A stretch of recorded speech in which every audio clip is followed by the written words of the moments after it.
Why, hello everybody, welcome back. You are listening to Joygasm, a video game and movie podcast. I'm Russ, Xbox Live Toaster 360. He is Steve, Xbox Live Stevavitch. And it's never a dull moment in episode 198 today, November 7th, 2020. We have several interesting items for you today. Gaming news includes Blood Rain Remastered, a new Mass Effect project. Take-Two acquires another studio, and the Medium game gets delayed. Movie news spotlights AMC financial trouble, James Bond No Time to Die update, and Warner Brothers fires Johnny Depp from Fantastic Beasts. And our topic of the day is remembering Sean Connery, which you can fast forward to if you look at the timestamps located in your podcast provider below. Steve, my goodness, I feel like I just saw you and it's like Groundhog Day all over again. The week did go by pretty fast. It did. It blasted by. Which is interesting because the week before that went by pretty slow. About the opposite. It's like time went, that week was slow. Let's put the pedal to the metal. And then all of a sudden it's like, whoop, here we are again. Yeah, exactly. It's a good thing though. No, it is a good thing. I like when the week goes by fast. I was productive too. A lot happened, right? It was a good week. Well, and I do think that, Halloween came and went. It was a lot of fun to have you and Sarah over, and we all went trick-or-treating. That was a lot of fun. And that was on a Saturday, right? I believe it was Saturday night. I think it was, yeah. Yeah, so it was nice. Maybe that helped to shorten the time from the last time we saw each other, which is good. It's very good. Indeed. I always relish the opportunity to be able to see my brother from You're right, the same mother. We should get some condiments for the barbecue later. You're right. Pickle relish is good. So what have you been up to lately there, Steve? We've been watching Amazon Prime stuff, Russ. One thing is a bit annoying is you go, have you seen, certain movies? Then you're like, no, let's watch them. And, wait, we have to spend more money to rent it. I actually talked to my wife about that because I remember you made a similar comment a while back. And so I was checking with her, and I actually don't remember what she said. Thanks for that contribution. That makes a lot of sense. Yeah, no, but I do remember her saying how so there are certain things that come with Amazon Prime. It's very similar to Netflix in the sense that they have certain movies or TV shows that are licensed that are in fact free. It comes with Prime. However, there are also additional movies and TV shows that they do not have the licensing rights to at the whenever point in time it is that you're trying to watch it.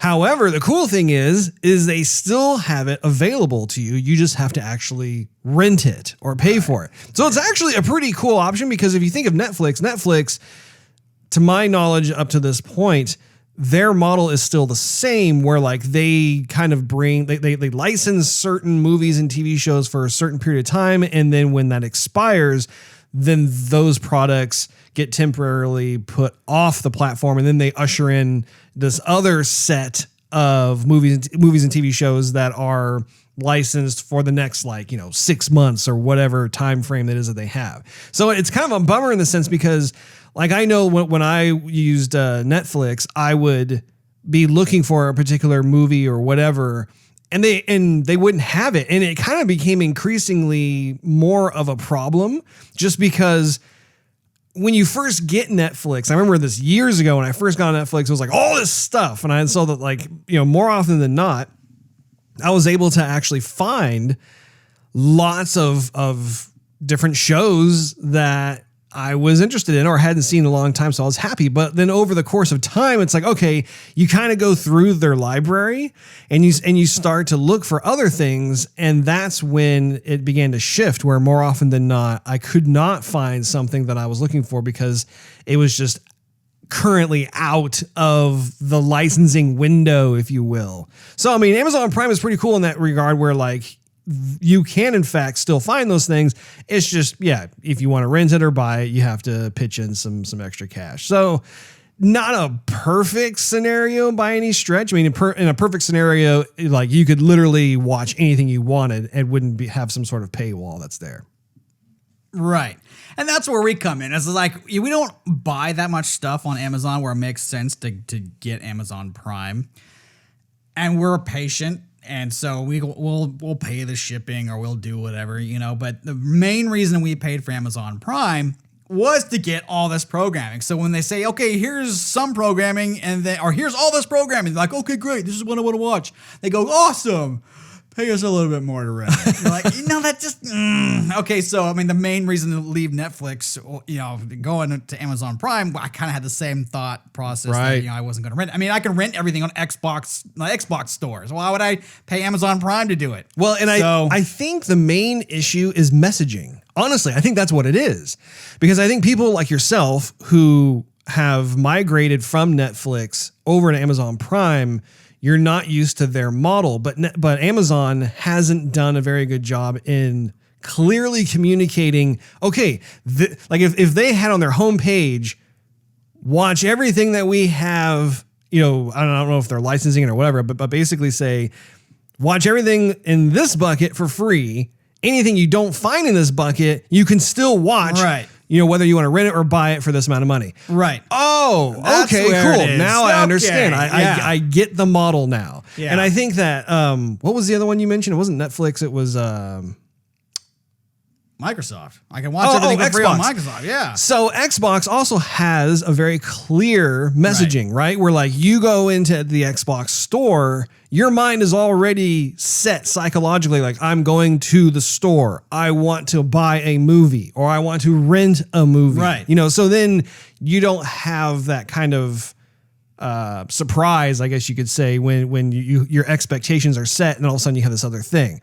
So hopefully that helps you moving forward when you go on Amazon Prime. You're like, okay, now I know how this system works. Because I was confused about that for a long time too when I was in Amazon Prime. And I was thinking, how, like, I thought I was already paying for the service. Why am I not able to watch this? So, yeah. So anyhow, we ended up finding something to watch where it was more my wife picking it out than me. She likes these Iron Man competitions, like these Tough Mudder, Amazing Race, American Ninja kind of stuff, And so she found this show called like The World's Toughest Race, similar to like The Amazing Race, but this is like most betterest, toughestest. Is the race in fact amazing, Steve? Well, it was tough. I mean, it was pretty amazing, but it just challenges you with all these like physical stuff. And what the funny thing is that, hey, it was in Fiji, which we thought was cool. We've always wanted a honeymoon in Fiji. Of course, we never had money for a honeymoon, but that's beside the point. Anyway, at some point, we definitely want to take our honeymoon, and hopefully we can go to Fiji. So we were definitely interested in it, and so we watched it. And so the whole week, we were just binge watching this show, and it was about like 12 episodes or something. And so we've been talking about it every single night. Well, what ads do you think started popping up on my phone? Facebook, right?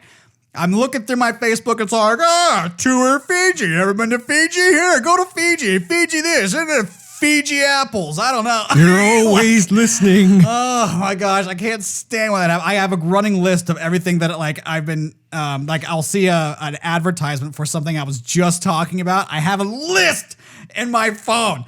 And it's ever growing. Russ. Oh, well, and now that you have repeatedly said Fiji over and over again, now my phone is going to probably propagate that. Most likely. Golly. So anyhow, so that was actually kind of fun. It's a reality series kind of thing, racing and whatnot. And so that was cool. But so I actually was asking my wife, I said, okay, what do we want to watch afterward? We've done with this. What do you want to watch? She's like, I've seen all your movies. I've seen them all. I'm like, yeah, I know, but let's watch, some other stuff again. Like, right? She needs to get into some gaming. Forget the watching. I mean, watching is all, it's all well and good, but you need to convert her to being a gamer girl. Well, yes. So every once in a great while, she's a big Crash Bandicoot fan. She likes Crash Bandicoot and she likes Mario Kart. So I don't know, maybe for Christmas, might see if we can get her a little Mario Kart Switch or something. I don't know. Maybe if Santa's really good. Yeah, If she hasn't been too naughty. I don't know. Do we have Santa or do we have a naughty? I don't know. Define naughty. Yeah, exactly. I used to have a good understanding of that, and now it's a little muddy. Now the definition's blurred. Maybe Santa likes a little naughty. Anyhow, so that's what's been going on. I haven't played. Oh, so I was twitching. You know what? We haven't twitched in a while. I've been missing some Sea of Thieves. We need to get back with I agree. Big Baby Moose. I really need some Sea of Thieves. Well, I know that this past week you streamed on our Joygasm Twitch channel the continuation of your Ghost of Tsushima adventures. Which I'm taking my sweet time. I love that game. You still have not beat it, have you? No, and I'm glad I haven't. I am loving it every minute of it, Russ. Well, I'm glad to hear that, Steve. But yes, I did play some Ghost of Tsushima. You know, one time, every once in a while, when the budget allows, I'll have a little glass of sake. That's awesome. That's the way to do it.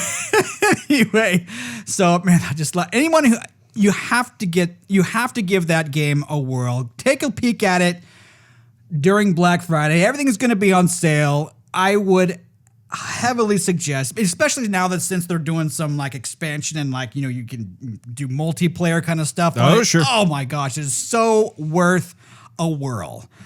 Anyhow, so that's been, oh, you know what I tried? I was feeling some Streets of Rage the other night.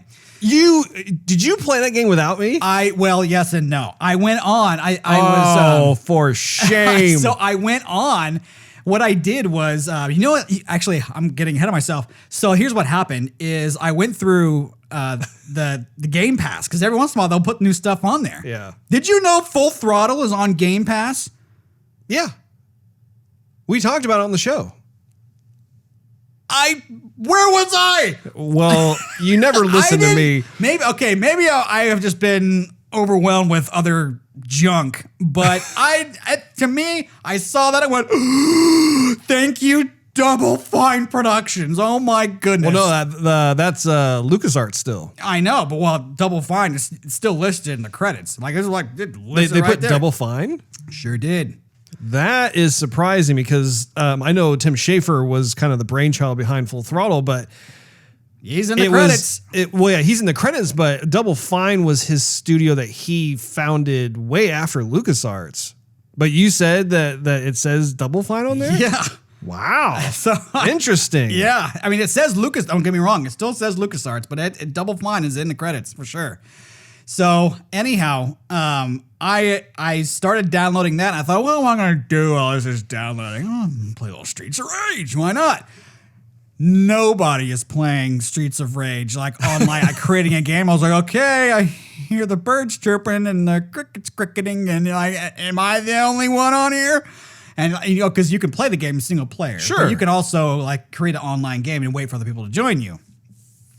Yeah, that's not happening with anymore. At least that wasn't happening that night. So. Well, the game itself doesn't really have a high replayability to it. True. Like, it is the type of game where like in your instance, for instance, you're in the mood to play it. It's one of those types of games. And I think that since it came out, I think that everyone has beaten most folks have beaten the game. And so there's not like a huge reason to come back to it right at this moment. But that's besides the point, Steve. That is besides the point. So because I want to know why you didn't contact me. Because I would have been like, absolutely. I'm sorry. Let me put on my brass knuckles. I'm sorry. My faded acid wash denim jeans. I was only planning on doing like one level. I didn't know how long Full Throttle was going to take to download. It actually didn't take that long at all. So I was only planning on playing like a little bit and then going back to Full Throttle. Full Throttle's probly like a 50 meg game, you know. It's full screen. It's not even in like 4:3. It's like 16:9. It's full screen. Yeah. The animation is still like exactly the way it was, but I don't know. I'm kind of glad it is. I've forgotten. And there's certain parts of that game I've never forgot about. And then there are other parts where I'm like, what the crap do I do here? Like, what in the world? So anyhow, I've just got to the part where I'm looking for like the cavefish biker gang people. I don't know, which is like very much in the beginning. I'm glad that you're playing it. Yeah, it's That's good. a classic. Awesome. Yeah, no, it's great. The humor's still funny too. The humor hasn't gone it's not like old humor. It's still funny. Like I'm still laughing at it. So anyway, definitely worth the while. Nice. Anything else? That'll be it, Russ. So I, just before we started recording this program, led you down to my office to show you my latest addition to my pop culture statue collection. And in this instance, it is the Sideshow Collectibles 4th scale premium format Rogue Maquette. Now, I actually had received the Maquette a while back, and it was a different version of it, and it was riddled with like all kinds of issues. I mean, the sloppy paint job and little dents and chips to the sculpt, and I mean, even the X-Men patch on her leather jacket was like halfway coming off. I mean, it was just, woo, man, that thing was not looking good. So, to Sideshow's credit, they ended up actually being very expedient in terms of having the faulty one returned and sending me out a replacement, and the new one, in my opinion, just looks terrific. It's maybe like one or two small little issues with it, but overall a night and day difference from the first one. And I'm really excited because I had seen this particular statue at San Diego Comic-Con, and it was immediately impressed. I was like, wow, that is like the de facto Rogue type of statue, or I should say like approach to the Rogue character that I think it looks absolutely phenomenal. At the time, I wasn't willing to get it because the price was like ridiculous. Like Sideshow keeps increasing their prices. I don't know how they're going to be able to continue doing that. But at first I wrote it off thinking, well, it's the prototype anyway, looks amazing. And just so you know, Steve, the exclusive version of the statue actually had 2 portraits. The other portrait that I just have the regular version, but the exclusive portrait is like the 90s version of her hairstyle. So like, it has more of that kind of poofy hair with the green headband and stuff. It looks great. But like I was saying, I at the time was like unwilling to purchase it. I'm like, no, I'm not going to spend that much money. Well, it just so happens that due to the other purchases I have made leading up to that point, Sideshow always gives these reward points basically after every purchase you make. And so what's nice is I had accumulated enough where I could actually offset the cost of the statue so that I would actually be paying what I would normally be paying several years ago. So it's like, okay, I can stomach that because I would like to own it because I think it's just this amazing statue. For those who haven't seen it, they have this kind of theme where it's essentially like a danger room theme. So the base of the statue is like the danger room floor. And if you read the X-Men comics, it has like one of those like robotic cyborg saw blades that are coming out from the floor as part of the training that Xavier puts all the X-Men through to make sure their skills are sharp. And the statue pose is very dynamic in the sense that Rogue is flying. She's grabbed a hold of this huge cyborg arm with the saw blade at the end of it, and she's ripping it out of the danger room floor.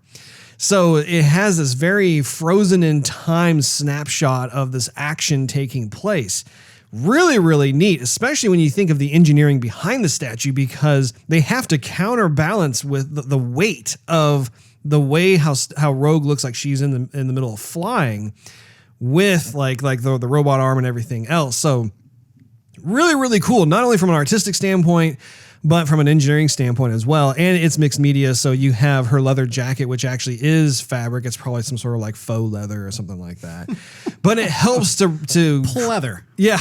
It helps to create more of a sense of realism and depth to the overall statue. And her outfit, like her uniform, is based off of Jim Lee's redesigns from the early 90s. So it has that really neat green and yellow look to it.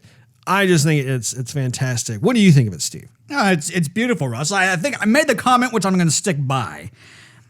You have these beautiful statues from Sideshow and everybody else. Prime One Studio, Iron Studios, blah, blah, blah, et cetera, et cetera. They're all these brown basic cardboard boxes. Like, oh, I got so much stuff. It looks cool once you actually take the tape off and unpack it. I'm like, that's great, Russ. And I just take it for a grain of salt because I know you're just going to sit in that room forever until you get a bug up your armpit, and then you go, oh, I should open this box up. And then you're like, oh, look at this. I'm like, great, you had it for 8 years. Finally bring it out of the box. You like it. And then it's going to go back in the box and never going to see it again. So the main problem that I have is I don't have anywhere to display them. Like, I need to actually figure out like how to create these pedestal type of situations, because I don't want to just put them on like, I don't know, a kitchen table, right? Like you need to have like a proper setup so that it looks good. And I need to be able to have time to be able to do that. I might have thought of that before you bought the statues. Well, see, the problem though is that because they're collector's items, they get sold out. They sell out really fast. So like for instance, that one time we went to the Dallas Comic-Con and you and Leslie were helping me with my Prime, my Optimus Prime and Megatron statues. Those things are huge. So again, it was fantastic to get the autographs of Peter Collins and Frank Welker on there, since they were the voices of Optimus Prime and Megatron. But those statues are so big. Like I really need to have a methodical approach to how I'm going to be able to display these things, because they take up a lot of space. And those statues, Optimus Prime in particular, that one's sold out in, I think, less than 24 hours of it going up for pre-order. You got a Bumblebee too, didn't you? I sure do. I want to see that. I've got a lot of really fun statues, Steve. And someday, hopefully not in the not too distant future, I'll be able to show you all of them, because I have a ton of really cool statues. It's really fun. In addition to that, I started to watch The Mandalorian Season 2 on Disney+. I knew that came out recently, yeah. Yeah, so I watched the first 2 episodes. It's nice to be back in watching that again. The first episode was okay. There were some things about it that I thought were kind of hokey. Like, I think I mentioned this when we were talking in depth about the video game Star Wars Squadrons, where one of the nitpicks I have on the game is how you have these different alien species speaking English, and not just English, but like perfect English. Matter of fact, like old English, like, man, those are long, very good words no one uses anymore. Like, where'd you learn that? Proper English. It's amazing. You're very astute. Oh, really? No, thanks. Yeah. Why do you have a British accent? Like, I don't get it. You have that word in that language where you come from? That's great. Yeah. And again, I think it's perfectly fine if like you have like an alien species who has learned the English language to a certain extent, but then they have to have some kind of accent or like, I don't know, like a conversational flow. Like if you think of any culture in the world, you know, they can learn to speak the English language, but you're going to have a heavy accent associated with it. And also the way that they kind of conjugate the verbs and pronouns and everything together, you know, it's depending on who they are, it could be kind of stilted or maybe they're not correctly put together.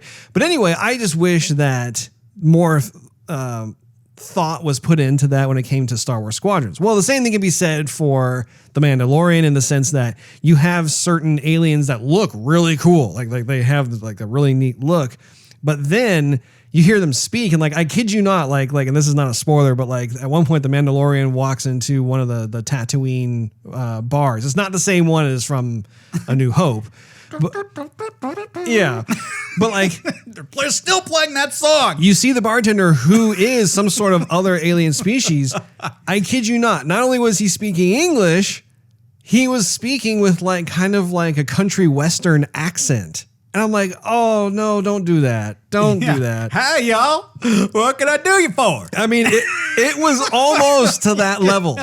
And then you have another character that I won't spoil because it's too new, but there is a prominent guest character that comes in for this first episode of season 2.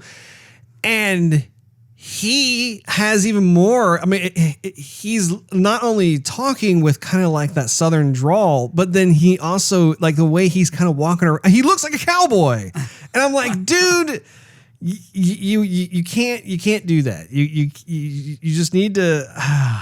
So having said that, though, it was a lot of fun to get back into it. The episode did finish strong. I was really happy with how the episode ended. And then I watched episode 2, and episode 2 was great. So anyway, really happy that The Mandalorian is back. I feel as though I have something to watch again that I've been looking forward to for some time, especially considering the fact that we haven't had any movies to watch at the theater for 2020. It breaks my heart. I miss the theater. I love the theater. I wish I could get like a big thing of buttered, salted popcorn along with some peanut M&Ms and a Coke to wash. I can't do soda anymore. I just can't. I have also been making more progress in Final Fantasy VII Remake. I made it to the top of that tower I described to you last week. And yes, there is a boss fight. I almost beat them. The AI did some sort of extremely cheap move, took me out in one fell swoop, and so I stopped playing it. You just took the disc out and you snapped the disc in half and threw it out the window? No. Okay, yeah. No. But again, sounds about right. This game has this pattern to it where I'm having fun playing the game, and then it's like the game designers said, we got to try and figure out a way to make it longer. I know. Let's put in an algorithm that just basically puts up a get good barrier. And that's very true. That's what I've basically learned with most RPGs. I'm like, you know what? Forget this. I'm just going to like fight everybody I can, get as strong as I can, and then therefore I have a better shot of killing the main boss when it gets to there. I actually remember when you played the original Final Fantasy VII for PlayStation 1 and you did that. Like I was blown away at your commitment of just literally you weren't even trying to get through the story. You were just going out and looking for battles because by the time you got to the end boss, you were so, I don't know if you were necessarily like overpowered, but like you were, I mean, I think you pretty much maxed out. Yeah, I did. All your characters. Yes, I maxed out all my characters, every little spell I could do. And by the time I got to the enemy, it took me 5 minutes to like obliterate him. I'm like, all right, who's stronger now?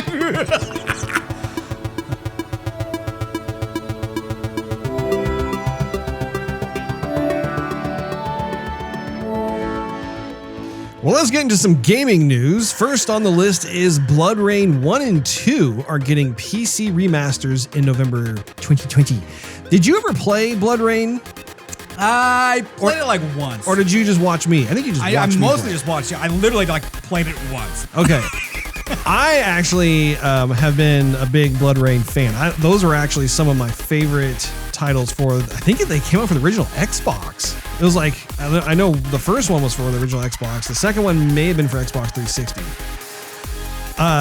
But Ziggurat Interactive has announced that enhanced versions of both Blood Rain and Blood Rain 2 will be released on Steam and GOG on November 20th of 2020. These games will receive support for higher display resolutions, up to 4K upscaled cinematic videos, support for modern gamepads, improved rendering with up to 4 times anti-aliasing, support for higher texture resolutions, allowing for use of original uncompressed textures and more. So I am very excited about that. I'm curious to know if they will decide to make it available for Game Pass, because at this point it is not. It sounds like it's kind of a PC only thing right now. Regardless, if it does end up being kind of a PC only thing, I'm going to get it for PC, because that would be fantastic to be able to replay through that. That had some really fun gameplay. And if you recall, it's like that, you know, the Blood Rain, who is this like half vampire, half human, red-headed woman who has all kinds of crazy moves, and she had those huge blades on her arms. If you recall, that was her main melee weapon. But it took place, I think, back in like the 1930s or 40s during the Nazi regime, and she was taking out a bunch of evil, naughty Nazis, and it was just a really stylish game, really, really cool. I thought it was enjoyable. I was actually surprised that they didn't continue with that series, because I would have loved to have seen a next-gen version of that game. And I hope, honestly, seeing as how they are doing these remasters, I do hope that they make a return to that franchise, because I think that another Blood Rain title for Xbox Series X or PS5, man, that would be, I think, a graphics tour de force. I think that would be really, really cool. So, going on from there to a new Mass Effect project is in development at BioWare with a, quote, veteran team. So this was announced on N7 Day alongside the news that the long-awaited Mass Effect Legendary Edition will arrive in 2021. We'll get to that in just a minute. This new game will feature a veteran team from BioWare and will be the next chapter of the Mass Effect universe. So I guess this is, in fact, the official next installment. As we can all recall from Mass Effect Andromeda, I didn't even buy the game because I could tell it did not stand up to the quality of at least Mass Effect 1 and 2. So I hope that they are able to get through this. But it says, while this project may be far away, the Mass Effect Legendary Edition will be arriving on PlayStation 4, Xbox One, and PC in spring of 2021. It will also have forward compatibility and targeted enhancements on Xbox Series X and PlayStation 5. The Mass Effect Legendary Edition gathers together all the single-player base content and DLC from Mass Effect 2, and Mass Effect 3, and all promo weapons, armors, packs, all remastered and optimized for 4K Ultra HD. So that might be one to pick up. It's going to be interesting to see. I'm kind of on the fence just because those games, I mean, especially like Mass Effect 1 and 2 are some of my favorite games of all time. But at the same time, notice how I did that? I think, especially when it comes to Mass Effect 1, the graphics engine was so dated, or I should say is so dated, that I think that even though they're making these enhancements and stuff, it's still going to kind of look dated, which, I mean, it wouldn't necessarily stop me from playing it. I mean, yeah. I think going into the game, it's like, okay, I know this is what it is. The thing that would bring me back to it is that the gameplay was a lot of fun and the story was awesome. Well, just remaster it. I mean, well, I say just. I mean, it's a lot of work. But, I mean, if your core audience is going, yeah, Mass Effect 1, Mass Effect 2, and you just go, we could remaster it and charge everybody $60 all over again because they would all love it and buy it. But we're not going to do that. You know, we're just going to continue the story. Like, you know, I mean, we've seen the success with Final Fantasy. Why not? Well, okay, so, and I think you bring up a good comparison because Final Fantasy VII Remake, that was literally a remake of the game from the ground up. I don't think that's what this is. I think this because it's EA, this smells of just doing kind of the up-res type of thing, you know? But I mean, that could still be a good thing. 343 did it with Halo Classic Edition, Master Chief Edition. I mean, that was awesome. I mean, yes, it still looked like, since they did it so early on, it didn't push the system to its limits. But if you compare Halo 1 for the regular Xbox, and then we see it now, it is a night and day difference, and it's a lot of fun to go all the way back through. Yeah, that's true. That's true. So we'll keep it on our radar for sure, and see what it looks like. Take-Two Interactive confirms interest in acquiring Codemasters. IGN reports that in a press release, Take-Two announced their intentions to acquire the entire share capital of Codemasters. According to the press release, the board of Codemasters intends to recommend to shareholders to accept Take-Two's offer. I have always been a fan of Codemasters. I think they've been a very talented group, and they're the ones who actually make the Dirt series, which I'm a big fan of. It's that rally style of game. And I think Dirt 5, did Dirt 5 get released yet or not?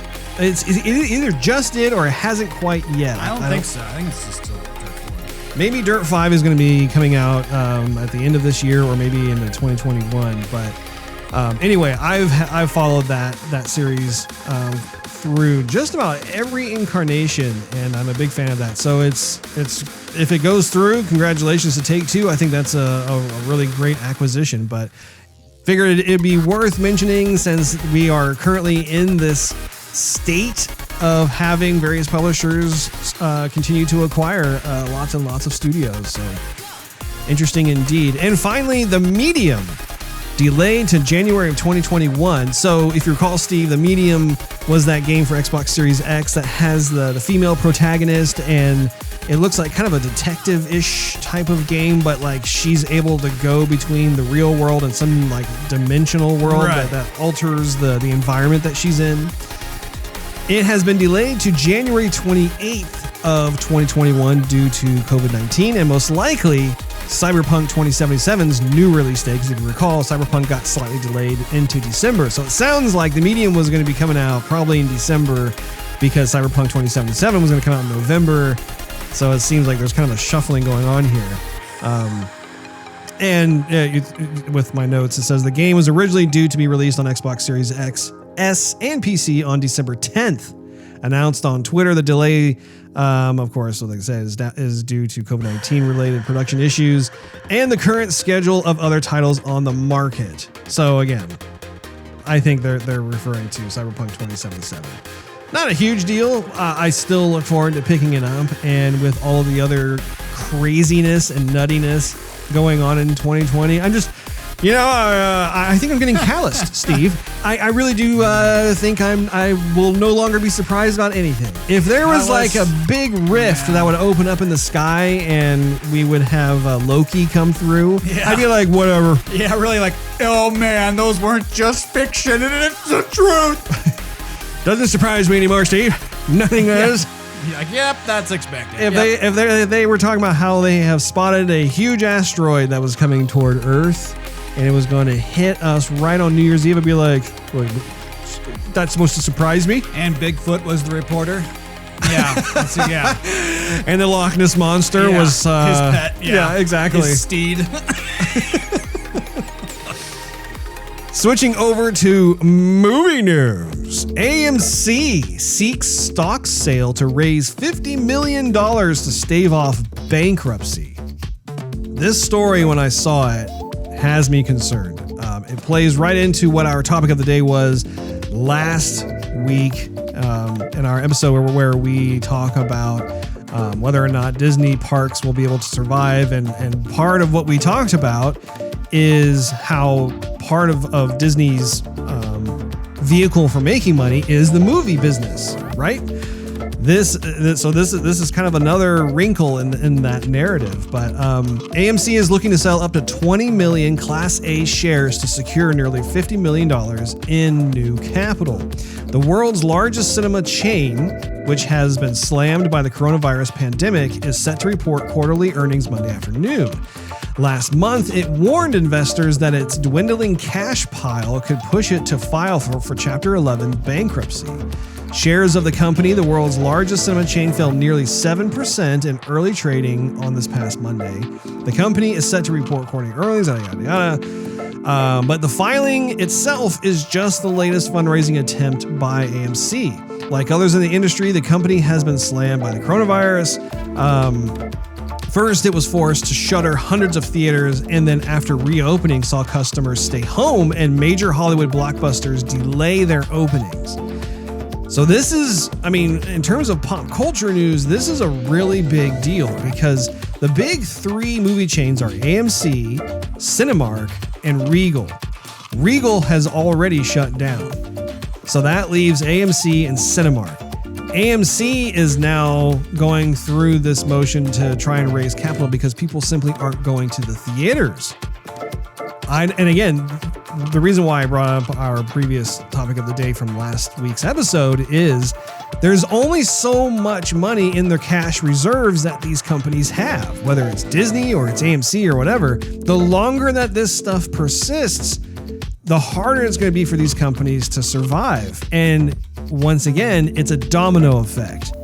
Because if you have, for instance, big theater chains like AMC filing for bankruptcy, Cinemark is probably not that far behind either, then how is Disney going to be able to get their cash from the movies? Now, they do have Disney Plus, like we talked about, and they could probably use that as a safety net. But again, this is impacting several different industries that kind of have this symbiotic relationship. What happens to one affects the other. So what are your thoughts on that? I would say that they would have to look for alternate methods to still stay in business. Like, for example, You talking about AMC or theater business in general. regardless if it's AMC or Regal, whoever it is, I'm going back again to they can stream the service. They can make a application that everybody would want to that could get the movie, regardless if it's from Disney or it's from Fox or who cares. And they could use that to stream it right into their home, and they would have to, of course, pay the fee for the movie. And maybe they would even allow people to pause the movie as well. They don't have you have to watch the movie at 6 o'clock. No, you can watch it whenever you want. And yes, the ticket's going to be a little more expensive because instead of buying one ticket each, you could buy one ticket and everybody in the neighborhood will come over and watch it in your house. Who knows? But so yes, maybe it would be more expensive. There would be no health risks. You could pause the movie. You have plenty of time in your day to watch it. Bathroom breaks, no problem.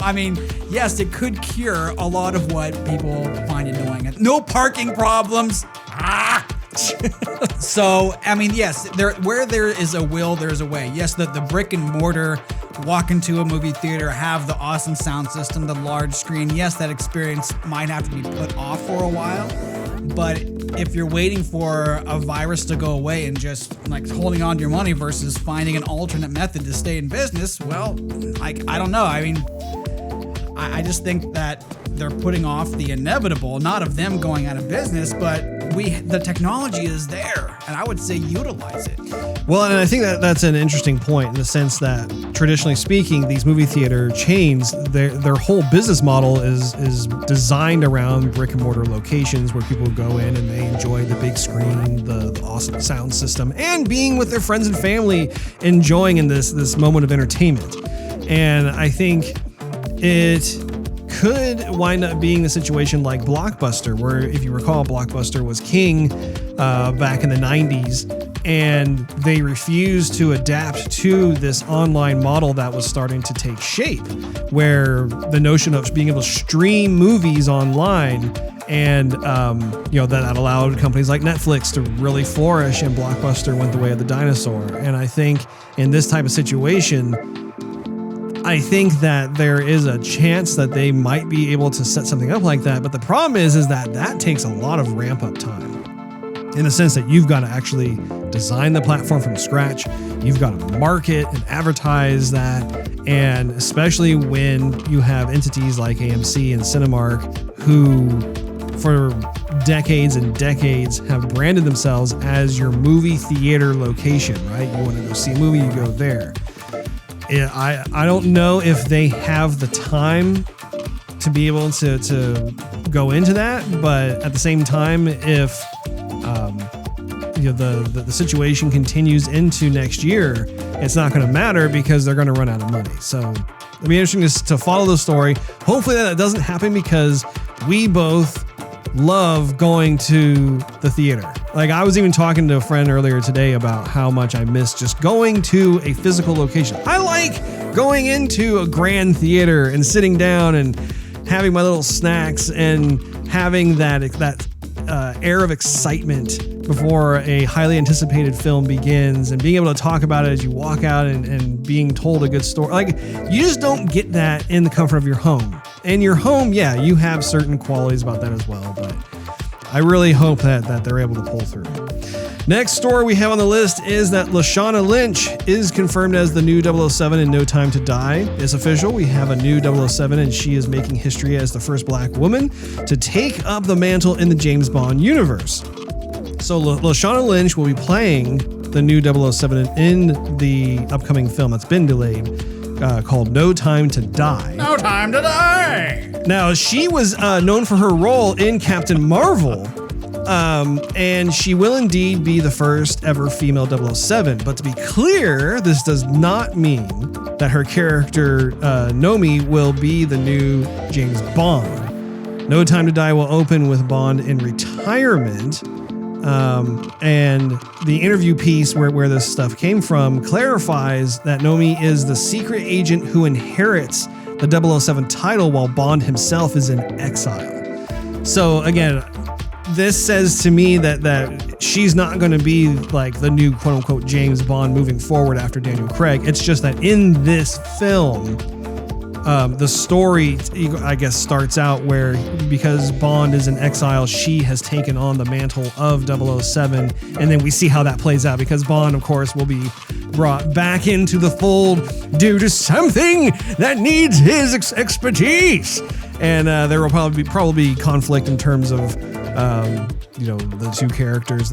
I'm going to go on a limb. I'm going to say at first there's going to be conflict because the two of them are at odds with each other, and then they have some common ground, and they're able to triumph over evil. There you go. I'm 007. No, I'm 007. No, you're 007.1. No. My number. And finally, Johnny Depp drops out of Fantastic Beasts franchise following allegations. IGN reports that Johnny Depp, who has played Grindelwald in the first two Fantastic Beasts films, has officially resigned from his role for any future installments following ongoing abuse allegations between he and actress Amber Heard. And a recent libel case Depp has against the Sun newspaper. Warner Brothers has announced the role of Grindelwald to be recast. A libel case? Is it libel or libel? I guess libel. Libel? Okay, let's go with libel. The announcement came from Depp himself in a personal letter on Instagram where he said, quote, "I have been asked to resign by Warner Brothers from my role as Grindelwald in Fantastic Beasts, and I have respected and agreed to that request." Johnny Depp has had a rough year, man. And I would say it's not even only this year. I think it was rough in 2019 as well. But my goodness, man, like my heart just goes out to the man because I'm a big fan of his. I love the various roles that he has been in. I think he's a very talented artist. I think he's an interesting human being. What I think I pick up on it in this type of situation is that he's always been kind of like, his image has always been kind of the quote unquote bad boy, the bad boy image of the 90s, right? And you had a number of male actors who had that, and it just worked for the time because especially in the early 90s, you had kind of like that goth grunge kind of trend that was really popular for its heyday. And then going into it, like you had kind of the bad boys of Hollywood, and you can tell like these were the kind of guys that if you had your daughter bring him home to introduce to you and your spouse, how you'd be horrified because you're like, oh no. But at the same time, it was just really cool. It was cool to be the bad boy because he was like kind of the anti-hero type of situation. It's weird now how that has changed a bit where, Johnny Depp himself, I believe he's probably in his 50s. I think he's in his late 50s. So I don't know if it's kind of an age thing where like, when you're a teenager or you're in your 20s or even your 30s, how you can get away with that bad boy image. But then once you reach a certain age, as you get older, maybe it doesn't look as good or something. I'm not exactly sure, but I also think it's not limited to that. I think that, I have never gone through divorce, but I think that is never something that people look forward to. It's not like, oh boy, I get to go through this, and I think litigation, especially makes me feel great. Especially as high profile as his is, because the public is basically getting all or most of the information in what normally would be a private affair. And so, man, I wish him the best. And I hope he's able to pull through and kind of move forward and be able to continue doing what he loves to do, which is making movies. And it's interesting to me how you have studios like Warner Brothers who have seen that become more of a liability. And whereas in the past, there's all kinds of things that have gone on, and movie studios really didn't get involved with recasting and that sort of thing. So, do you have any thoughts on that, Steve?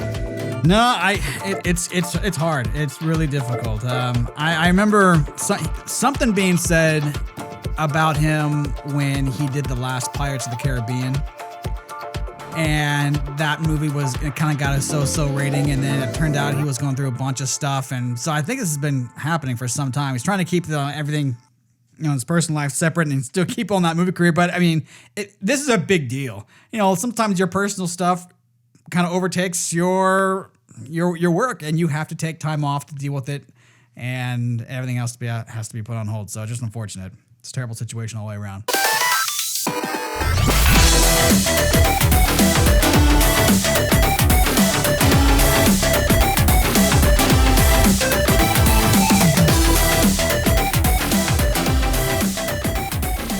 If you want your martini shaken or stirred, it must be the topic of the day.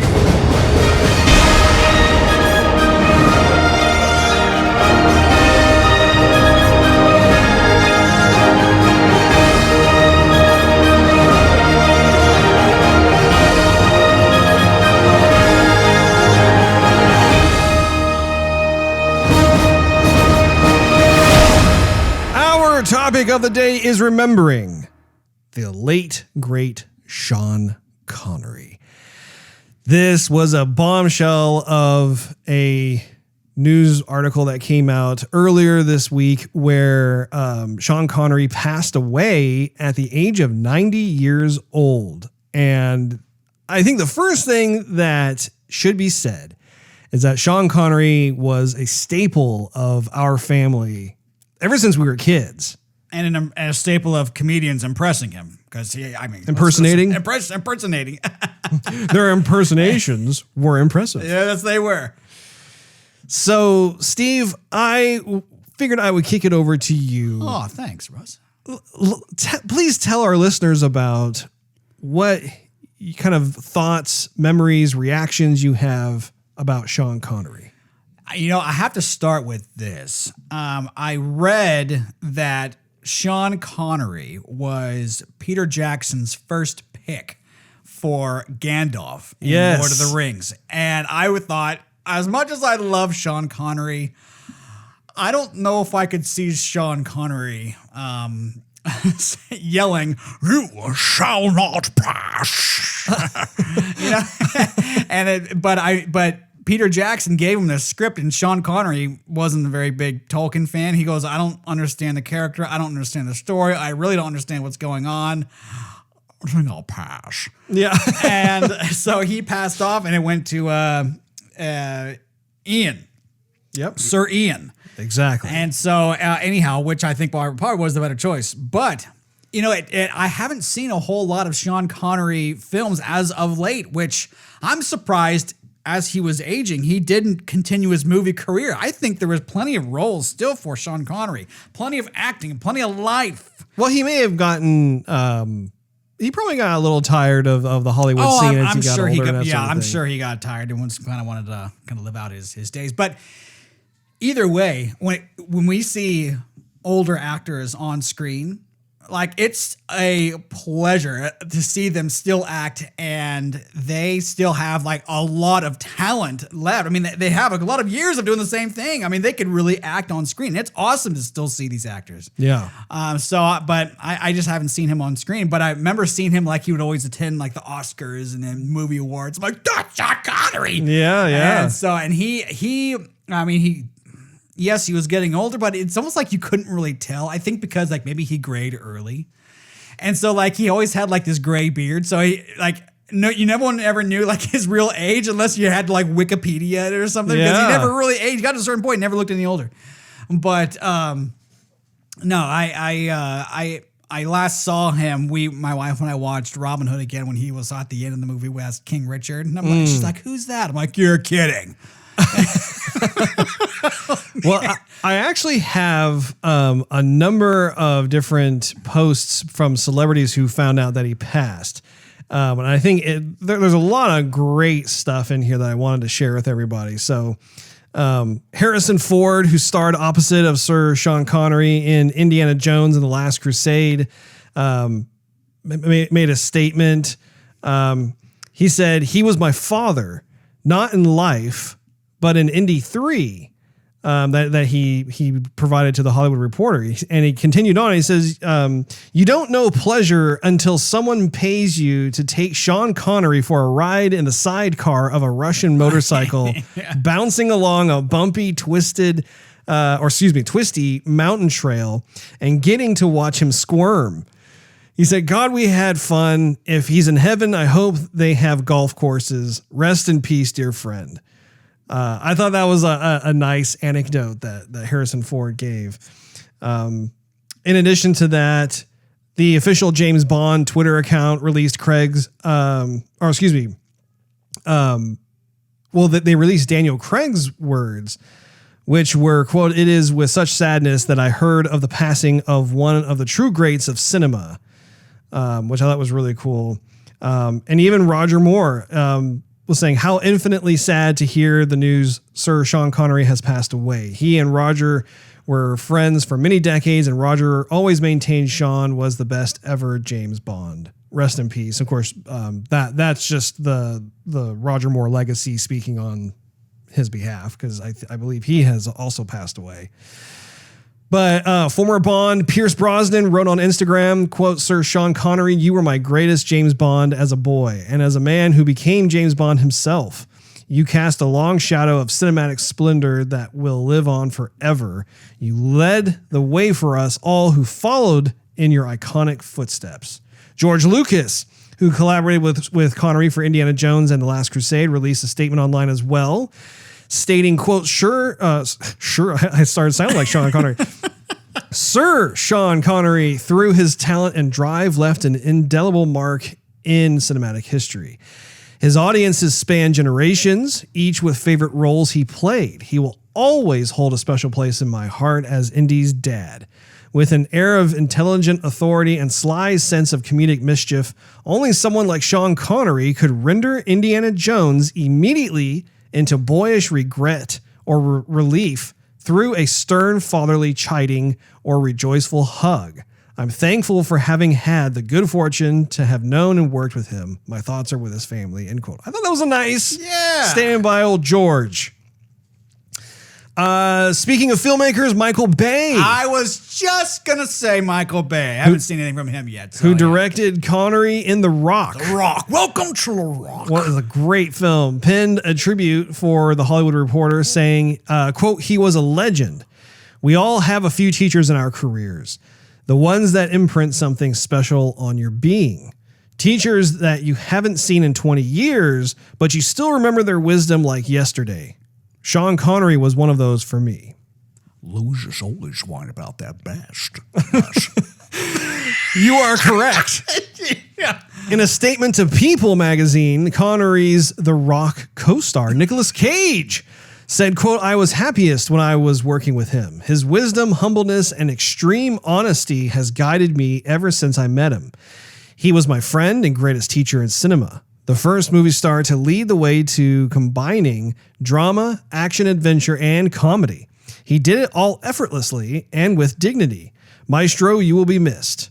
Alec Baldwin, who starred opposite of Connery in The Hunt for Red October, took to Instagram for a video where he said, quote, "We talk about people in the legend category. Rest in peace, Sean Connery. You made life better. The work you did, the films you made, the experience you gave me, the kindness you showed me. Thanks for that." Even Sam Neill, who auditioned for Bond in the 80s and then acted with Connery in The Hunt for Red October as well, offered this quote where he says, "Every day on set with Sean Connery was an object lesson in how to act on screen. But all that charisma and power, that was utterly unique to Sean. Rest in peace, that great man, that great actor." Hugh Jackman, who famously turned down the opportunity to audition for Bond as Brosnan's replacement. I didn't know that. I didn't know that either. Because of not wanting to be in two huge franchises at once, offered up these kind words. Quote, "I grew up idolizing Sean Connery, a legend on screen and off. Rest in peace." There are several others. Ron Perlman, who I'm a big fan of. I think you are too. You remember who Ron, Hellboy, Steve? Yeah. Okay, you had a look of confusion there for a minute. I'm not. Maybe I'm more of a Ron Perlman fan. You are way more of a Ron Perlman fan. Okay. It's like I'm not a fan, but you appreciate his work a lot more than I do. He had a quote, "When you're a poor kid from the lower middle class family in New York, and you are going to meet your very first bona fide movie star, and he turns out to be bigger and better than anything you could have dreamed. I love you, Sean. Rest well." I thought that was really nice. Kevin Smith, who you are familiar with, Quote, he was my dad's James Bond, so dad supported Mr. Connery's career his entire life, always taking me to see any movie his fave actor was in. I have sweet memories of watching dad watching his movie idol. So Sean Connery's passing also feels like I'm losing dad again. Rest in peace, Dr. Jones. Edgar Wright, who is another movie director, he did Scott Pilgrim and the versus the World, as well as Driver. Says, quote, it's something for the extraordinary charisma of this Edinburgh lad to have created the most iconic character in film, and then, rather than be typecast by it, became equally famous for just being Sean Connery. A real screen legend, oft imitated by all but never equaled. I thought that was fantastic. And even Arnold Schwarzenegger had something to say. Quote, Sean Connery was a legend. I'll try and do this with my Sean.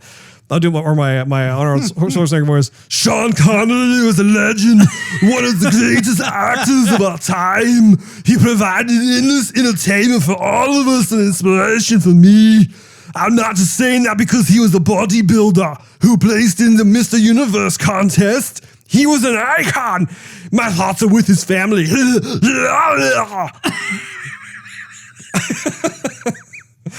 I don't think it would sound exactly like that. Yeah, probably not.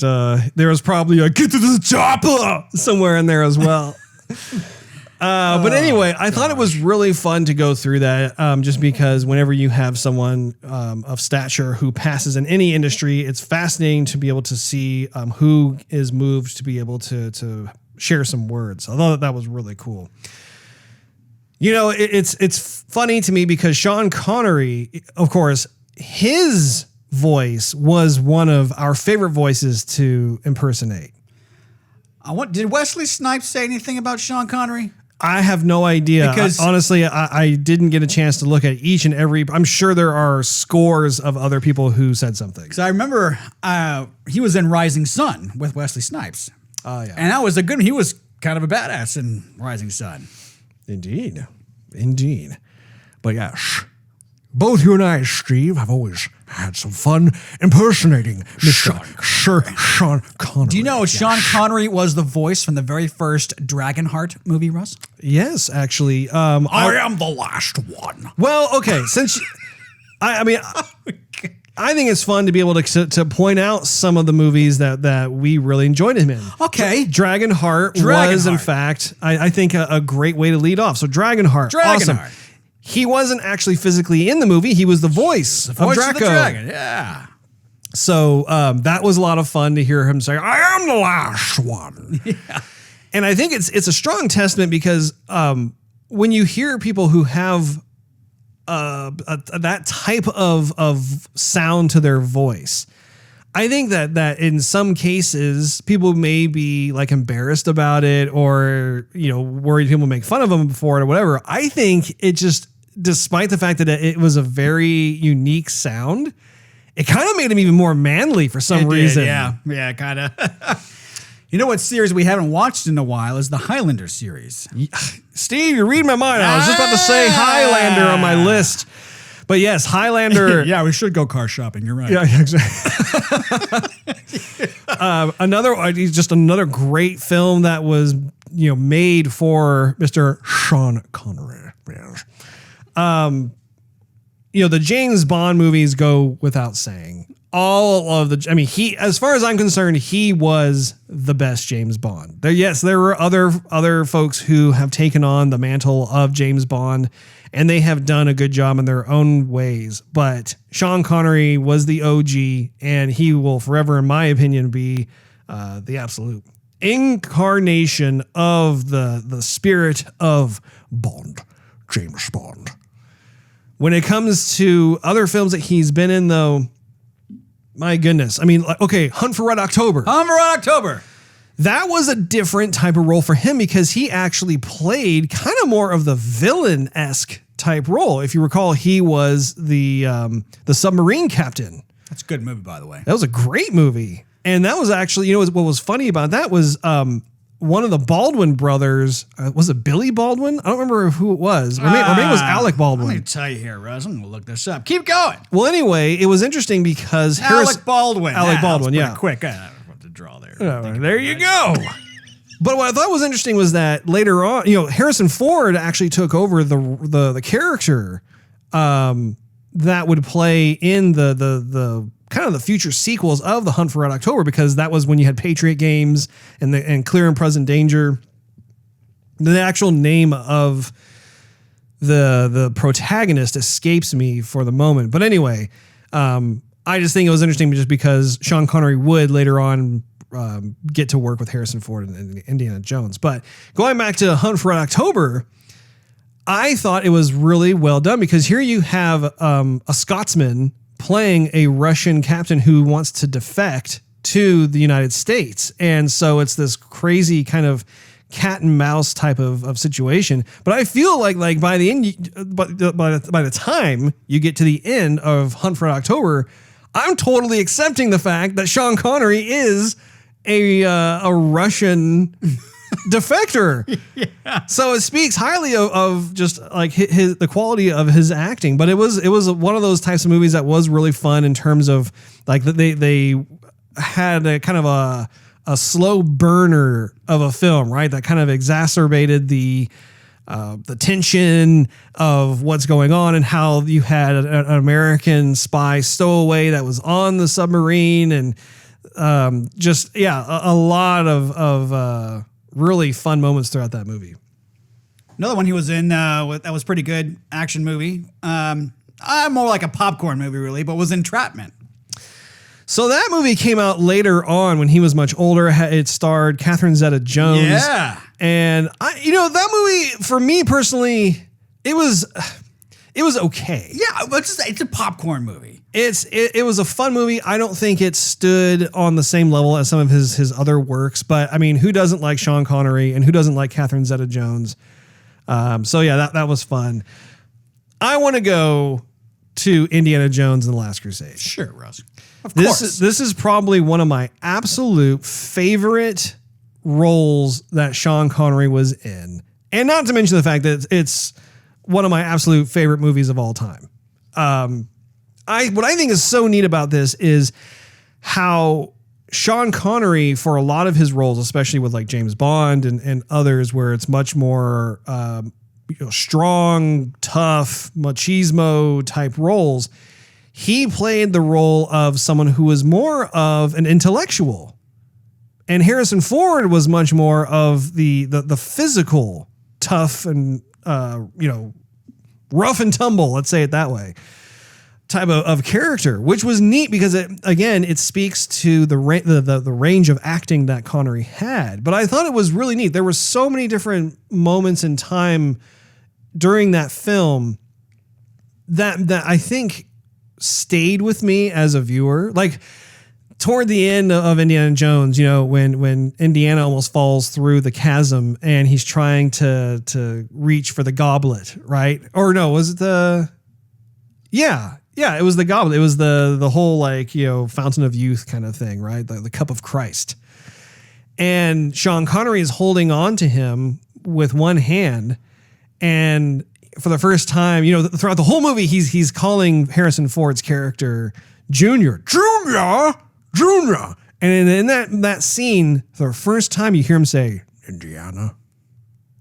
And it causes Indy to all of a sudden stop obsessing over the cup of Christ, and he looks back at his dad, and Sean had the best look on his face, and he just said, let it go. And it was just, like you had several scenes like that, or like I just got goosebumps, by the way. The scene where like he's tied up with Indiana Jones, and there's a fire that's brewing because it was actually started by them, because he reached into Indy's pocket for his match to try and burn off the what do you call it, like the rope that's tying them together.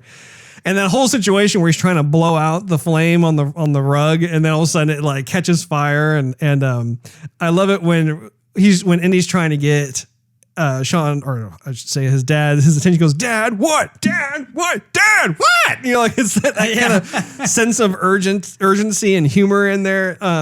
I could really talk for a long time about that particular film, What did you think of his role in Indiana Jones and the Last Crusade? Yeah, that was the first time I saw Sean Connery's like a very iconic dad role.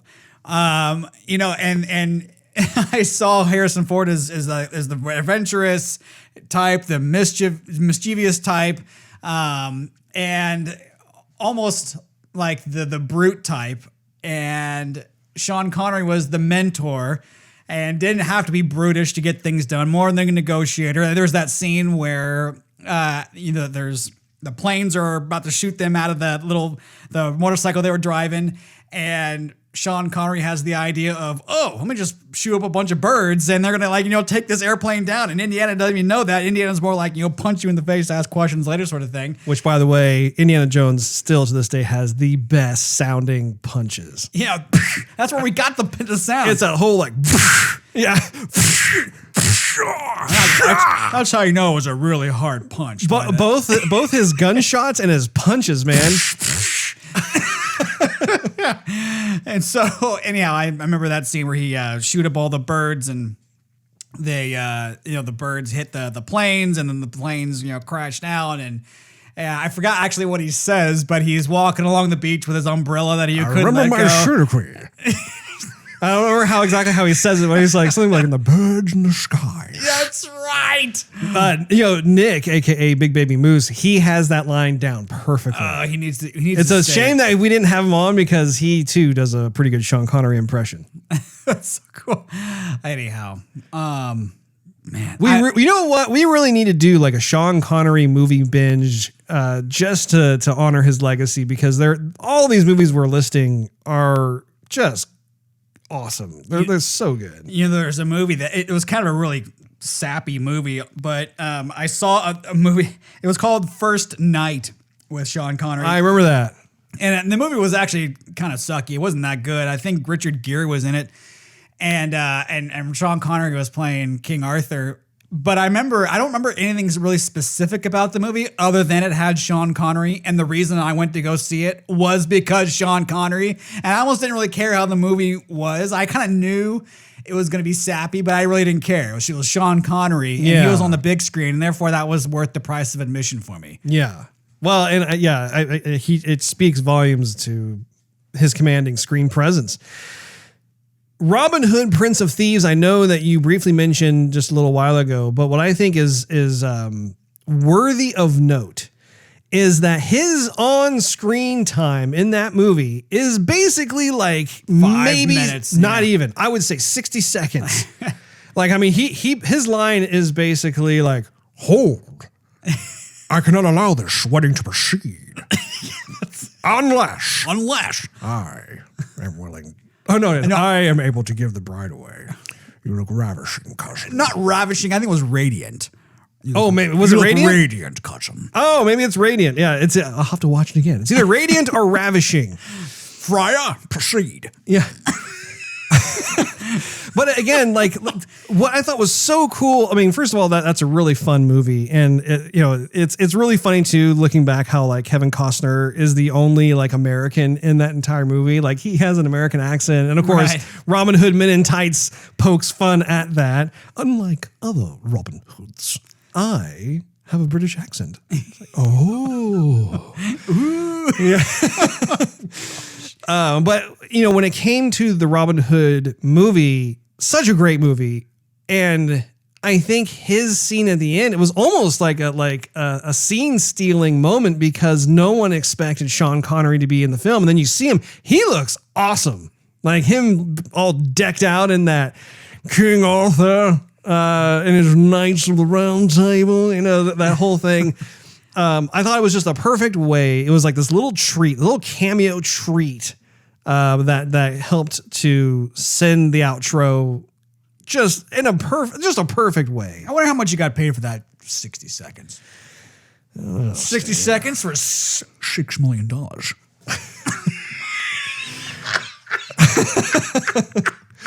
I'm going to be doing Sean Connery impressions the whole day. I shall consider the role that you have put in front of me for $6 million.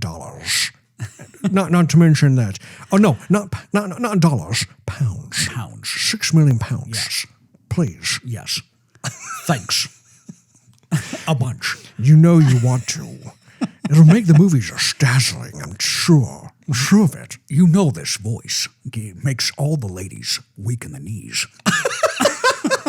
That was awesome. The Rock. Welcome to The Rock. That's when we saw Sean Connery and all the grunge, like the long hair. I've never seen Sean Connery like that before. And that was the first time we also got to hear him sing The San Francisco. Yeah. Well, put a flower in your hair. I don't remember what the name of the song is. Welcome to San Francisco. Hello, room service? Yeah. Room service? Yeah. Huh. Yeah, it was a great moment. Snacks, treats. Oh, we need to watch that movie again too. That was so good. Well, and again, like a scene like that, you're watching Sean Connery taking a shower with long hair and singing that. John Patrick Mason was his character. That was from that other guy in the show. Oh my gosh, it was so good. And like in his character, again, he was kind of going back to that rough and tumble type of character role, but more of an aged grizzly type. You know, what was I forgot his name. Well, the main character in The Rock. Well, Nick Cage was in it. Ed Harris was in it. Nicolas Cage. That was the scene where that was one of the lines was him when he approached the Ed Harris and said, he goes, I'm going to say this wrong. He goes, I don't see how honoring the dead by sacrificing the living brings like any sort of like remembrance or valor or something. Else. Personally, General Sir, I think you're an effing idiot. Yeah, that's such a good movie. Oh my goodness. I'm only borrowing your Humvee. I don't want any scratches. I don't want any dents in it, okay? Oh, man. I'm merely borrowing a Humvee. Oh, my gosh. There's so many good lines. We really do need to do a binge. We do. Although I've seen that one recently. So that's going to be up to you to see it again. Well, you what? You don't want to watch it again with me? I can watch it again as long as the volume's turned way up. Okay. There was a huge car. That was the car chase scene where Nick Cage steals the guy's Ferrari F360 and was running around through San Fran, which they filmed on location, by the way. They did. It was friggin' nuts. Yeah. So, what are your concluding thoughts about just remembering Sean Connery? Well, I think that Sean offered the confident charisma that guy's lacking in cinema today. A lot of folks tend to act their way, which kind of makes certain sense, but Sean Connery acted his way that was memorable. It didn't seem to kind of blend as much as a lot of other male actors do. And so therefore that made him an icon. So when you saw Sean Connery, yes, he was kind of Sean Connery in almost every single movie, but he was memorable. Like we appreciated Sean Connery for being Sean Connery. So, I mean, you know, if you were to do an impression of like Daniel Craig, I don't know if you could really, you know, if you did that, people might go, you know, and I love Daniel Craig as James Bond, but I mean, I could probably never do a Daniel Craig impression. Right. Yeah. There is a signature to the way he sounds, his acting style, the way he looks. I mean, he's an imposing person. Well, like if you see him, I mean, he's very tall. I was doing some research on him. Before he got into movies, he was actually quite poor. He really didn't have like some sort of big career at first. And he was kind of going from like small gig to small gig. He got into bodybuilding and he was a very handsome man. I mean, like you look at him and it's very impressive to see that. And then Bond was kind of like the first big like movie role that he got and was able to create that archetype, that character archetype. That everybody has become very aware of. And I thought it was really interesting to see how his wife at the time would be on set during some of the James Bond stuff. So the Bond girls in those movies were always very appreciative of how aware Sean was of making sure that his wife was comfortable and, you know, keeping on that professionalism in there, which is saying a lot because the character he was portraying was a playboy. He was someone who was very promiscuous, doing all these different things. So it was neat to be able to see some of these articles where various folks who did work with him in these films were interviewed and talked about some of the off-screen moments, which I thought to be touching. I think Sean Connery, I think he has or holds one of the records for the longest marriages in Hollywood. Yeah, I can't comment on that. I don't know what the status of that is. I think he was married more than once. But yeah, I just don't have the information.